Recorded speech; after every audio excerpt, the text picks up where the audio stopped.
अभी हम पढ़ने जा रहे हैं प्रोटीन सिंथेसिस। ठीक है, प्रोटीन सिंथेसिस यानी कि प्रोटीन सिंथेसिस का मतलब होता है कि यानी कि हम एमआरएनए से क्या बना रहे हैं, हम एमआरएनए से क्या बना रहे हैं, प्रोटीन बना रहे हैं। ठीक है, एमआरएनए से हम प्रोटीन बना रहे हैं एंड इसी को हम क्या बोलते हैं, ट्रांसलेशन भी बोलते हैं। क्या बोलते हैं, ट्रांसलेशन। अब ये प्रोकैरियोट्स में भी होता है एंड ये किस में होता है, यूकैरियोट्स में भी होता है। तो अभी हम पहले किसका पढ़ने जा रहे हैं, अब हम प्रोकैरियोट्स का पढ़ने जा रहे हैं। सबसे पहले प्रोटीन सिंथेसिस। तो जो स्टेप्स होते हैं ना, सबसे पहला तो होता है भाई चार्जिंग होती है टीआरएनए की। ठीक है, चार्जिंग किसकी होती है, चार्जिंग ऑफ टीआरएनए। टीआरएनए जो है वो चार्ज होता है, सबसे पहला स्टेप होता है इसमें। फिर दूसरा स्टेप इसमें वही होता है, फिर इसमें इनिशिएशन होता है एंड देन इसमें थर्ड स्टेप होता है, इनिशिएशन होगा, देन एलोंगेशन होगा एंड देन फाइनली क्या हो जाता है, टर्मिनेशन हो जाता है। सेम वही स्टेप होते हैं इसमें प्रोटीन सिंथेसिस में। ठीक है, तो ये स्टेप्स याद रखने हैं कि सबसे पहले हम टीआरएनए को चार्ज करते हैं, फिर हम इनिशिएशन करते हैं, फिर एलोंगेशन, फिर टर्मिनेशन। तो हम स्टार्ट करते हैं चार्जिंग ऑफ टीआरएनए से। ठीक है, देखो टीआरएनए हम देख रहे हैं कि हमें क्या करना है कि टीआरएनए को चार्ज करना है। तो चार्जिंग ऑफ टीआरएनए में पहला स्टेप आ जाता है कि अमाइनो एसिड को एक्टिवेट करना। ठीक है, तो इसी को हम क्या बोलते हैं कि टीआरएनए को हम चार्ज कर रहे हैं। तो ये हम कैसे करते हैं, देखो टीआरएनए का स्ट्रक्चर हम ऑलरेडी पढ़ चुके हैं। ठीक है, टीआरएनए का स्ट्रक्चर हमें पता है कि यहाँ पे जो है एक यहाँ पे होता है 3' एंड होता है। 3' एंड के पास जो है टी साइज सी लूप होता है यहाँ पे। देन ये वेरिएबल आर्म हमारा होता है, दिस इज एंटीकोडॉन लूप होता है एंड ये हमारा डी लूप होता है एंड यहाँ पे हमारे पास क्या होता है, 5' होता है। सो ये टीआरएनए का स्ट्रक्चर होता है। यहाँ पे जो है सीसीए सीक्वेंस ऐड करते हैं हम 3' पे, और ये एंजाइम भी हमने पढ़ा था कौन करता है, सीसीए सीक्वेंस जो है वो न्यूक्लियोटाइडल ट्रांसफरेज होता है जो ये ट्रांसफर करता है। अब इसमें हम क्या करेंगे ना, ये एक 2 स्टेप प्रोसेस होता है, यानी कि इस वाले 3' एंड पे जो ये ऊपर होता है ना सीसीए सीक्वेंस में, जो ये यहाँ पे ए प्रेजेंट होता है ना, इस वाले न्यूक्लियोटाइड से, ए न्यूक्लियोटाइड से हम अमाइनो एसिड को अटैच करवाते हैं। ठीक है, ये वाला जो अमाइनो एसिड है ना, इस वाले न्यूक्लियोटाइड से, ए न्यूक्लियोटाइड से हम यहाँ पे अटैच करवाते हैं। तो ये हमारा होता है कोवेलेंट अटैचमेंट होता है किसका, अमाइनो एसिड का टू द टीआरएनए। तो इसी को हम बोलते हैं कि एक्टिवेशन हो जाता है अमाइनो एसिड का। ठीक है, तो ये जो है प्रोसेस ये साइटोसोल में होता है। ये वाला प्रोसेस जो है साइटोसोल में हो रहा है, जिसमें हम टीआरएनए को चार्ज करते हैं एक स्पेसिफिक अमाइनो एसिड से। तो हमें पता है जितने भी 20 कॉमन अमाइनो एसिड होते हैं, सब के सब जो है कोवेलेंटली किसी अपने स्पेसिफिक टीआरएनए से लिंक्ड होते हैं at the expense of ATP hydrolysis. And इस वाले प्रोसेस में हमको एटीपी की जरूरत पड़ती है, एनर्जी की जरूरत पड़ती है। ठीक है, और एक जो एंजाइम इसमें यूज होता है इस वाले प्रोसेस में, इसको हम बोलते हैं मैग्नीशियम डिपेंडेंट एंजाइम, और इसका नाम क्या होता है, amino acyl tRNA synthetase, AARS बोलते हैं, अमाइनो एसाइल टीआरएनए सिंथेटेज होता है ये एंजाइम। ठीक है, आया समझ में कि अभी हमको क्या करना है, टीआरएनए के ऊपर अमाइनो एसिड का अटैचमेंट करवाना है टीआरएनए के ऊपर। तो यानी कि टीआरएनए जो है वो चार्ज हो जाएगा उस स्पेसिफिक अमाइनो एसिड से। ठीक है, और वो हमें पता है कि हर एक अमाइनो एसिड के लिए अपना स्पेसिफिक टीआरएनए होता ही होता है। ठीक है, तो उसको हमें चार्ज करना होता है। चलो अब हम ये प्रोसेस देखते हैं कि ये कैसे चार्ज होता है। ठीक है, तो इसमें क्या होता है ना, देखो सबसे पहले जो हमारा अमाइनो एसिड हमारे पास है, अमाइनो एसिड को हम एटीपी से जो है रिएक्ट कराते हैं in the presence of enzyme amino acyl tRNA synthetase. ठीक है, तो यही वाला एंजाइम होता है ARS, amino acyl tRNA synthetase. सबसे पहले क्या करेगा, अमाइनो एसिड को एटीपी से रिएक्ट कराया तो ये बन जाएगा हमारा अमाइनो एसाइल AMP, और यहाँ से जो 2 फॉस्फेट होते हैं, एटीपी ट्राईफॉस्फेट होता है ना, तो यहाँ से 2 फॉस्फेट पायरोफॉस्फेट के फॉर्म में रिलीज हो जाएंगे एंड एक फॉस्फेट जो होगा वो यहाँ पे अमाइनो एसिड के साथ अटैच हो जाता है, यानी कि बन जाता है अमाइनो एसाइल AMP।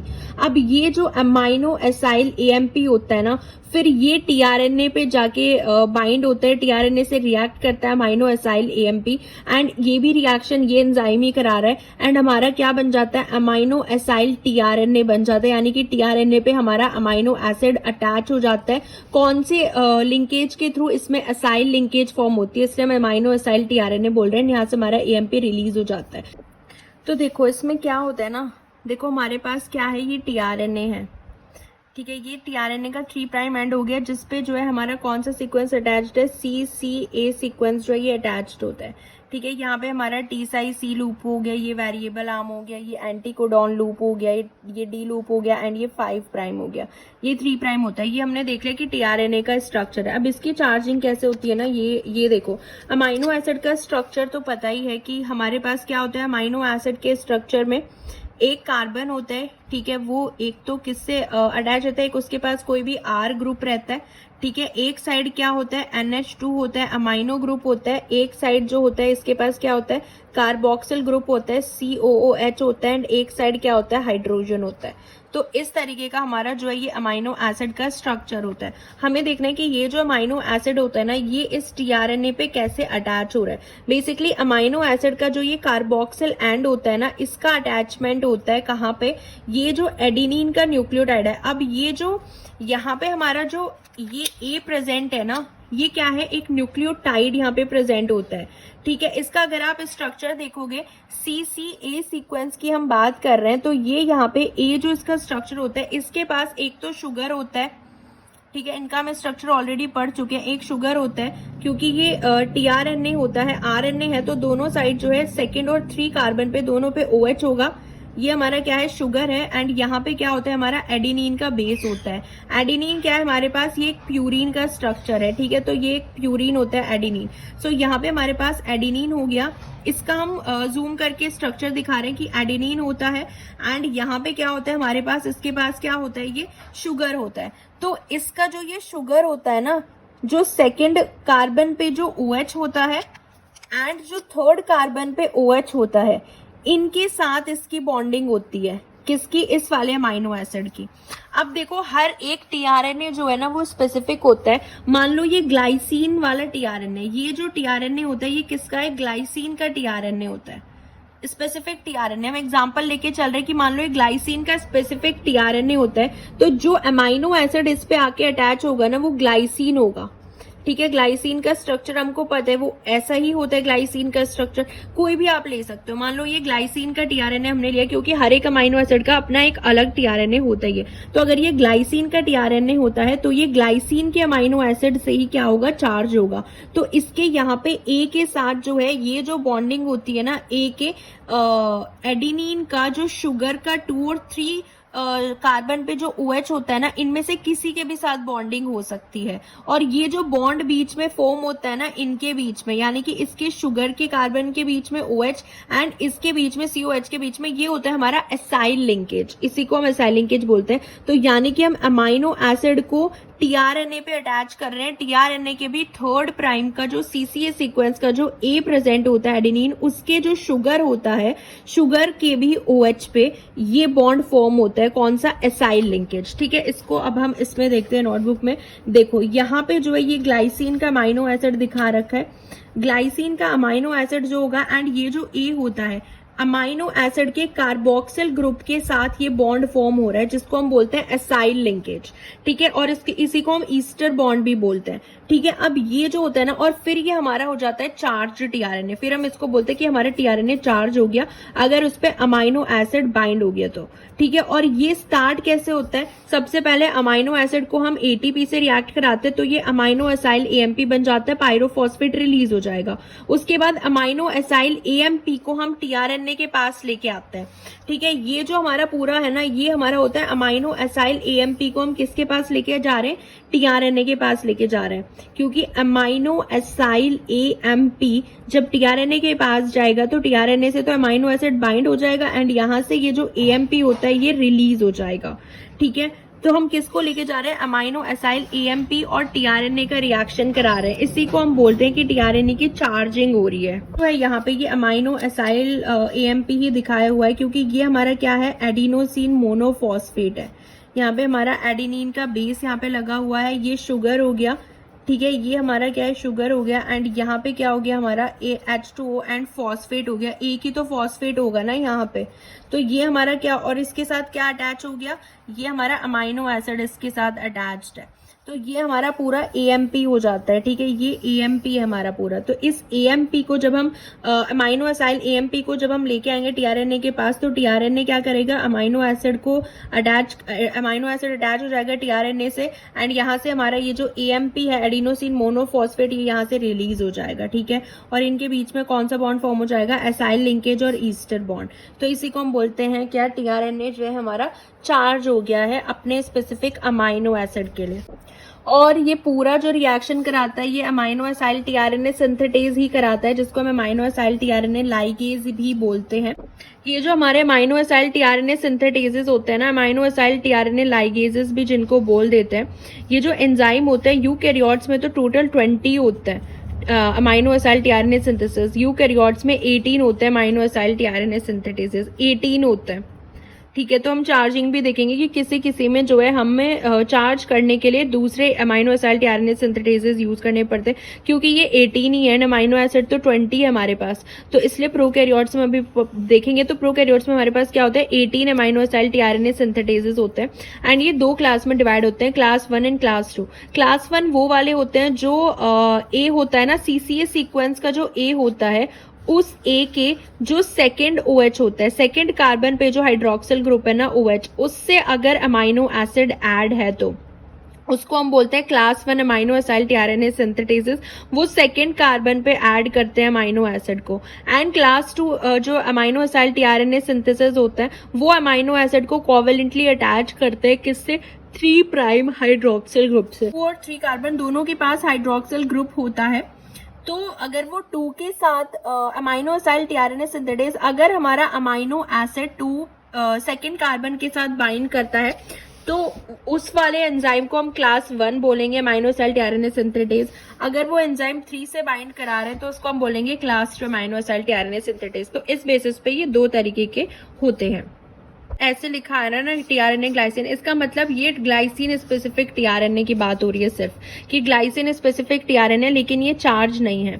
अगर यहाँ पे भी ग्लाइसिन लिखा आ रहा है सामने, ग्लाइसिन टीआरएनए ग्लाइसिन, तो यानी कि ग्लाइसिन का तो टीआरएनए है लेकिन ये चार्ज्ड भी है ग्लाइसिन से।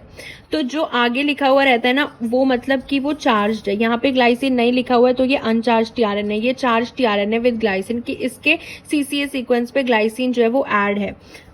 अब ये देखो, जो टीआरएनए चार्जिंग होती है ना, यानी कि हम इसको अमाइनो एसाइलेशन भी बोलते हैं टीआरएनए, क्योंकि अमाइनो एसिड ऐड होता है एसाइल लिंकेज के थ्रू। इसके 2 पाथवे होते हैं, एक तो होता है डायरेक्ट पाथवे, एक होता है इनडायरेक्ट पाथवे। डायरेक्ट पाथवे तो ज्यादातर अमाइनो एसिड डायरेक्ट पाथवे ही फॉलो करते हैं, लेकिन इनडायरेक्ट पाथवे होते हैं कुछ अमाइनो एसिड्स के लिए, जैसे हमारे पास होता है ग्लूटामीन, एस्पेरेजीन, सिस्टीन एंड सेलेनोसिस्टीन। इनके लिए क्या होता है, इनडायरेक्ट पाथवे यूज होता है। ग्लूटामीन, एस्पेरेजीन, सिस्टीन और सेलेनोसिस्टीन, ये हमारे अमाइनो एसिड्स होते हैं। तो पहले डायरेक्ट पाथवे देख लेते हैं। डायरेक्ट पाथवे में हम एग्जांपल ले रहे हैं एलिनीन का। देखो, ये अगर यहाँ पे अभी बताया ना, ये टीआरएनए एलिनीन लिखा है, यानी कि ये एलिनीन का स्पेसिफिक टीआरएनए है। तो ये जो एलिनीन का स्पेसिफिक टीआरएनए है, इसके पास एलिनीन का specific amino acyl tRNA synthetase enzyme आता है, सिंपल। एंड ये क्या करेगा, इसके सीसीए सीक्वेंस पे एलिनीन को ऐड कर देगा।